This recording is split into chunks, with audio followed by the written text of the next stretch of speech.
Olá, bem-vindo à reflexão do dia. De antemão eu quero agradecer a todos que se inscreveram no canal, porque nós já chegamos a 100 pessoas, 100 inscritos, né? Já até ultrapassamos, estamos a cento e poucos inscritos. E que você possa compartilhar com mais pessoas, para que essas pessoas possam serem abençoadas com a reflexão do dia, da mesma forma que você está sendo abençoado, né? Diante da pandemia do novo coronavírus, recomenda-se que as pessoas fiquem em casa, lavem as mãos e não vão aos hospitais sem urgência. Sem urgência. E eu vou compartilhar com vocês aqui essas recomendações da Secretaria de Saúde, que o título é esse: Cuidado ao procurar um hospital. Evite ir nos casos de queixas simples, como dores leves, sintomas gripais comuns e sem gravidade, como coriza e tosse. Para tratar doenças crônicas sem urgência, prefira marcar consultas do que ir ao pronto-socorro. Consultas e exames, remarque o procedimento que não são urgentes. Quando é que nós então devemos procurar os hospitais, o atendimento nos hospitais? Vá em caso de emergência.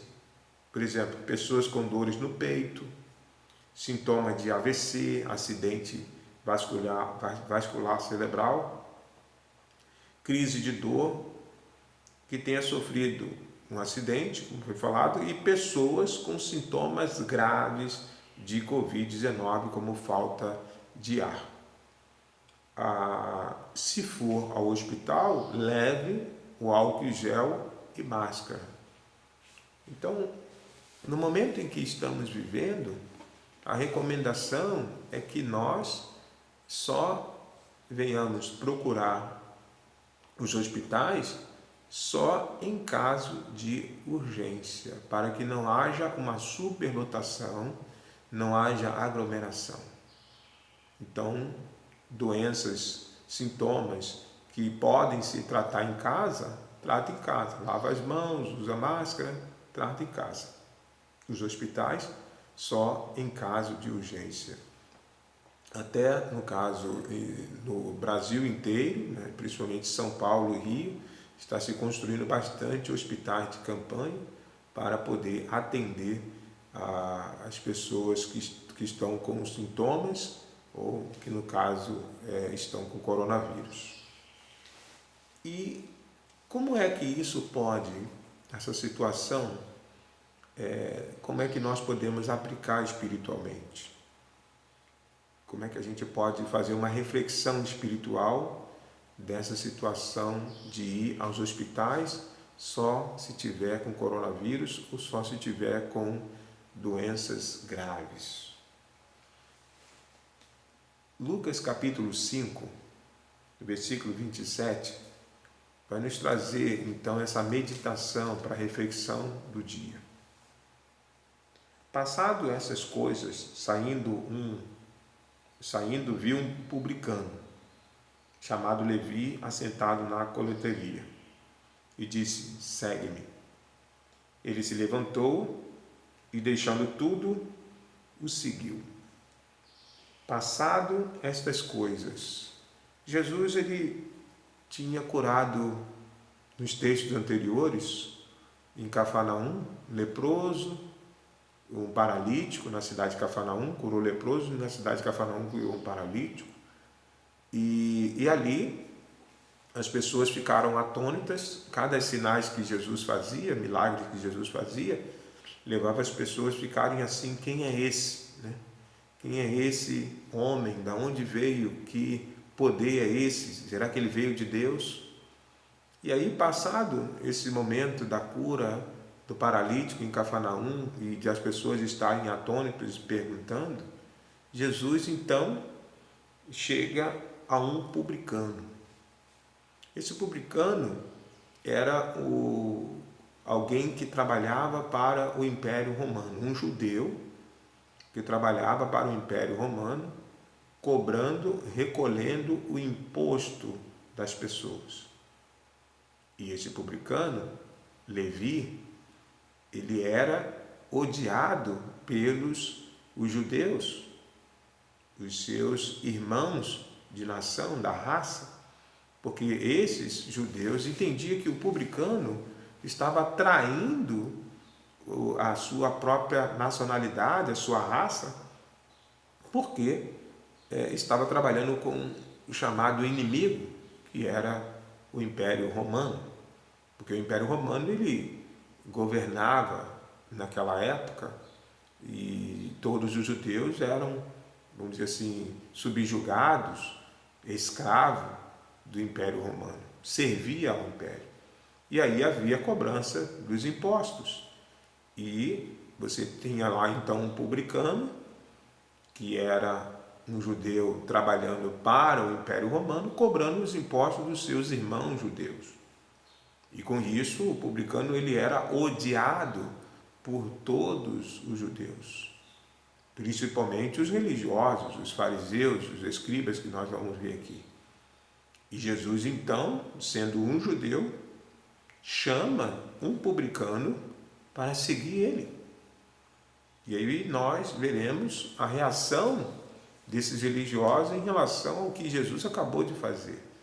Jesus chama o publicano, que é odiado pelos judeus, a segui-lo, a ser discípulo dele. E o publicano, o Levi, que no caso o nome dele depois vai ser colocado Levi Mateus, né? Mateus, Levi, que é o mesmo que escreve o Evangelho de Mateus. Levi ele não oscilou. Ele, no versículo 28, diz: ele se levantou e deixando tudo o seguiu. Deixando tudo, a gente fica pensando assim, ele com aquela mesa, com caderno de anotação, com dinheiro, ele deixou tudo, não oscilou e seguiu Jesus.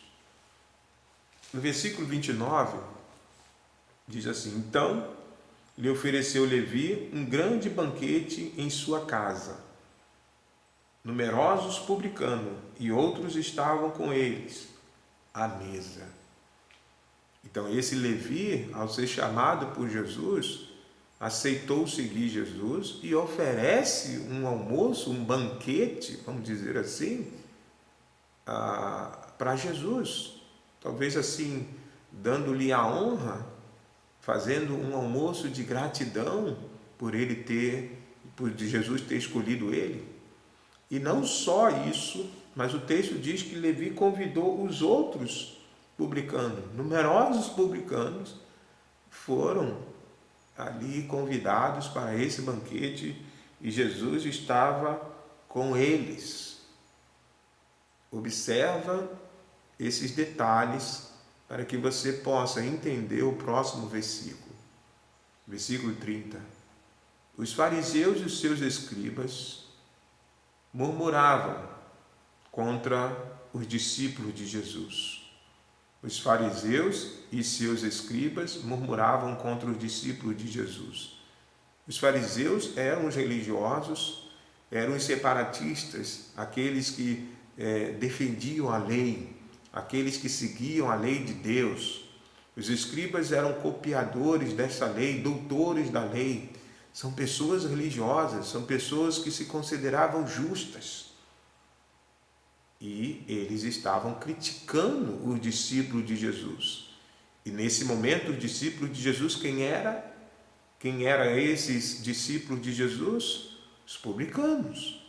E os fariseus criticavam eles. Mas como é que pode esses que são traidores, esses que trabalham o Império Romano, esses que nos cobram os impostos além do que o estipulado, porque os publicanos tinham de fato essa fama de cobrar os impostos além do que foi estipulado para se beneficiar. E os fariseus e os escribas murmuravam contra os discípulos e diziam assim, versículo 30, perguntando: por que comeis e bebeis com os publicanos e pecadores? falando então porque Jesus estava comendo e bebendo com os publicanos e pecadores. Criticava então esses escribas e os fariseus, os publicanos e os pecadores, e lembrando também que tinha os discípulos de Jesus, os apóstolos. E versículo 31 respondeu Jesus então a eles: os sãos não precisam de médico, e sim os doentes. Não vim chamar justo, e sim pecadores ao arrependimento. Ao arrependimento. Então, se os sãos aqui, Jesus está dizendo daqueles que se consideravam justos, que seriam os escribas e os fariseus. Os sãos, aqueles que acham que não têm a doença, aqueles que acham que não têm o pecado, eles não precisam de médico.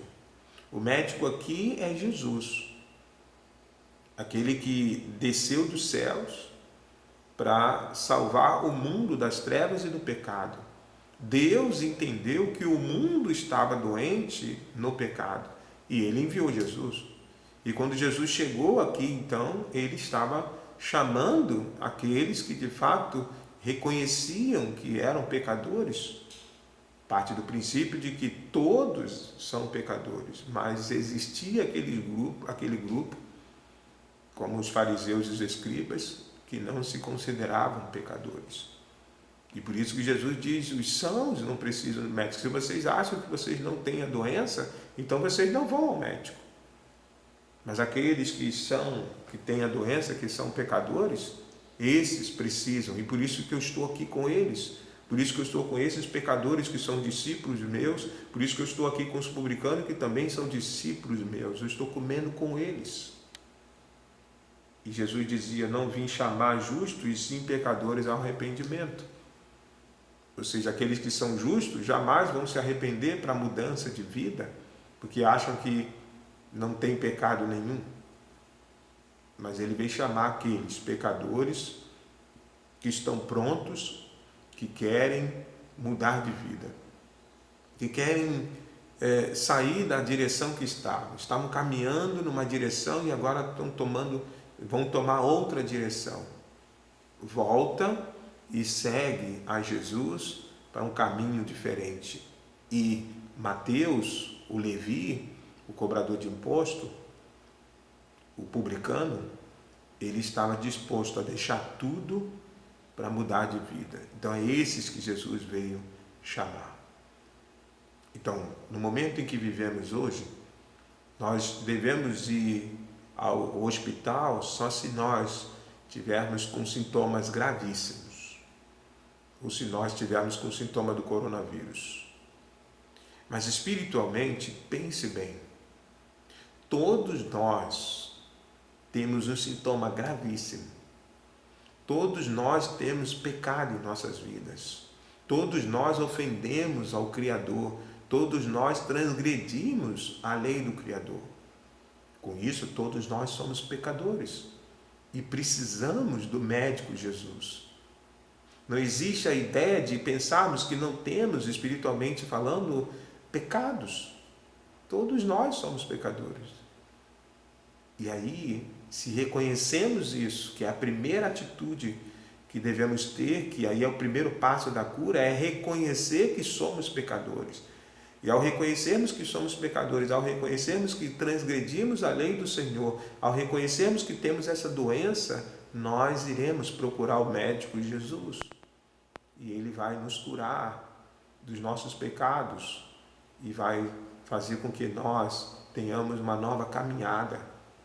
Porque em Cristo Jesus, nós temos que ter ali a solução dessa doença para a mudança de vida, para sermos purificados por Ele. Por isso que Jesus diz: os sãos, aqueles que acham que não têm pecado, esses nunca irão procurar Jesus, nunca vão ao médico. Mas aqueles que entendem que têm o pecado, precisa ter esperança de que existe um médico que está dizendo: pode vir. Não importa se o seu pecado é pequeno, menos grave, não importa se o seu pecado é gigantesco, não importa. O médico está aceitando todos. O médico Jesus aceita todos.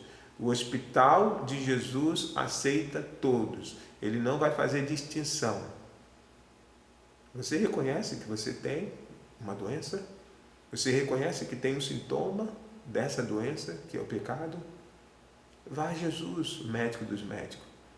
Ele te aceita. Ele não vai fechar a porta para você. Ele não vai deixar você em casa. Ele quer que você vá aos hospitais. Vai ao hospital de Jesus. A igreja do Senhor Jesus Cristo está pronto para te receber. Está pronto para te abraçar. Está pronto para dar a você a oportunidade de mudança de vida. Para Jesus não importa qual é o tamanho da sua doença. Ele quer te receber. Se você reconhece isso, procure ainda hoje Jesus Cristo.